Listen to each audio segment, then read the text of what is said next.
রামিসা হত্যাকাণ্ড সহ আরও দুটি ঘটনায় দ্রুত ব্যবস্থা নেওয়ার 15 পুলিশ সদস্যকে পুরস্কৃত করেছে স্বরাষ্ট্র মন্ত্রণালয়। আজ সচিবালয়ে পুরস্কার প্রদান শেষে সাংবাদিকদের প্রশ্নের জবাবে স্বরাষ্ট্রমন্ত্রী বলেন, বর্তমান সরকার দায়িত্ব নেওয়ার পর পুলিশ বাহিনীকে জনবান্ধব বাহিনীতে রূপান্তর করা হয়েছে। তার দাবি, দেশের আইন শৃঙ্খলা পরিস্থিতি গত 2 বছরের তুলনায় উন্নতি হয়েছে। শারমিন নীরা রিপোর্ট। একদিন আগেই দেশের ইতিহাসে সবচেয়ে কম সময়ে তদন্ত করে রায় দেয়া হলো, বলছি পল্লবীর শিশু রামিসা হত্যাকাণ্ডের কথা। ঘটনা তদন্তে পুলিশ চার্জশিট দেয় মাত্র 5 দিনে। শুধু তাই নয়, সম্প্রতি নৌ পুলিশের সহায়তায় অন্তত 50 যাত্রীর প্রাণ বাঁচে। মুন্সিগঞ্জের গজারিয়াতেও তাৎক্ষণিক ভূমিকা রাখে স্থানীয় পুলিশ সদস্যরা। এমন 3 ঘটনায় এবার 15 পুলিশকে পুরস্কৃত করল স্বরাষ্ট্র মন্ত্রণালয়। মন্ত্রী বলেন, ভালো কাজের পুরস্কারের সাথে খারাপ কাজের জন্য প্রয়োজনে তিরস্কার দেওয়া হবে। এ সময় প্রশ্ন ছিল, জুলাই আন্দোলন পরবর্তী পুলিশ বাহিনী আসলে কতটা জনবান্ধব হতে পেরেছে। আমরা এই পুলিশ বাহিনীকে জনবান্ধব পুলিশ বাহিনীতে রূপান্তর ঘটাতে পেরেছি বলে আমার মনে হয়।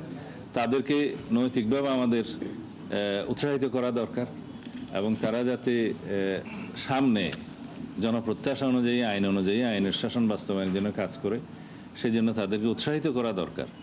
আমরা যেমন বলেছি আগেই যে রিওয়ার্ড অ্যান্ড পানিশমেন্ট নীতিতে বিশ্বাস করি। ভালো কাজের জন্য স্বীকৃতি, মন্দ কাজের জন্য তিরস্কার। ট্রান্সপারেন্সি ইন্টারন্যাশনাল বাংলাদেশ টিআইবি একদিন আগেই বলেছে, এই সরকারের 100 দিনে 600-র বেশি খুনের ঘটনা ঘটেছে। তাই দেশের আইন শৃঙ্খলা পরিস্থিতির আসলে কি অবস্থা জানতে চাওয়া স্বরাষ্ট্রমন্ত্রীর কাছে। 2025 সালের তুলনায় অপরাধের চিত্র আমাদের সময়ে অনেক বেশি আমরা উন্নতি লাভ করেছি, অনেক অপরাধ কম প্রত্যেকটা ক্যাটাগরিতে।